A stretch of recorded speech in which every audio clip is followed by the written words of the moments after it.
সুফিবাদ একটি ইসলামী আধ্যাত্মিক দর্শন। সুফি গান মনে এনে দেয় প্রশান্তি, খুঁজে দেয় জীবনের অর্থ। সুফিবাদের অনেকেই মনে করেন প্রেম ও ভক্তি সৃষ্টিকর্তাকে পাওয়ার একমাত্র পথ। সিনেমায় সুফি গানের ব্যবহার হয় হামেশাই। জনপ্রিয় সেসব সুফি গান নিয়েই থাকছে আমাদের এখন প্রতিবেদন। বলিউডের জনপ্রিয় সুফি গানগুলোর মধ্যে অন্যতম কুন ফায়া কুন। মুক্তির পর থেকে বক্স অফিসে তুমুল জনপ্রিয় হয়েছিল এই গান। দিল্লির নিজামুদ্দিন দরগাহের সোনালী দেয়ালের মধ্যে শুট করা হয়েছিল গানটি। কবি ও গীতিকার ইরশাদ কামিনের লেখা এই গানে কণ্ঠ দেন এ.আর রহমান, জাভেদ আলী, মোহিত চৌহান ও নিজামী ব্রাদার্স। জানা যায় গানটি রেকর্ডিংয়ের সময় পুরো স্টুডিও অন্ধকার করে রাখা হয়েছিল, শুধু একটি মোমবাতি জ্বলছিল। ভিন্ন এক পরিবেশ তৈরি করা হয়েছিল গানটি রেকর্ডিংয়ের জন্য। রকস্টার সিনেমায় রণবীর কাপুর যখন জীবনের সবচেয়ে কঠিন সময় পার করছিলেন, তখন তিনি দরগাহে সেখানকার গানের দলের সাথে যোগ দেন। আর সেই প্রার্থনার আবহে কুন ফায়া কুন গানটি হৃদয় ছুঁয়ে যায় দর্শক শ্রোতাদের।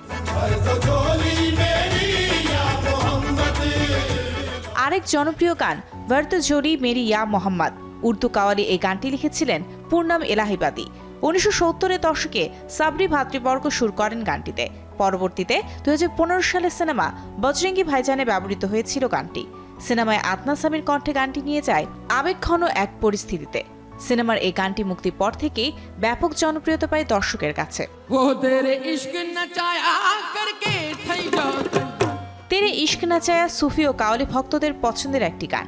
সুফিয়ানি কালাম হিসেবে পরিচিত আবিদা পারভিন সহ অসংখ্য সুফি সঙ্গীত শিল্পীর কণ্ঠে শোনা যায় শ্রুতিমধুর এই সুফি গানটি। পাঞ্জাবি মরমী কবি বাবা বুল্লে শাহ গানটি রচনা করেছেন। এছাড়াও 1998 সালে এ.আর রহমানের ক্লাসিক্যাল হিট ছায়া ছায়া তেরে ইশক না চায়া থেকেই অনুপ্রাণিত হয়েছিল। এ.আর রহমানের আরেকটি জনপ্রিয় গান খাজা মেরে খাজা।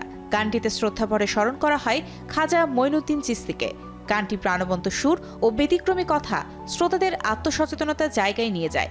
ঋতিক রোশনের যোধা আকবর সিনেমায় গানটি দর্শকদের নিয়ে যায় ভিন্ন এক আবহে। রহমানের আবেগ ও উদ্ভাবনী উপকরণ এই গানটিতে শ্রদ্ধা ও বিস্ময়ের অনুভূতি তৈরি করে। Mario Sen, showbiz tonight.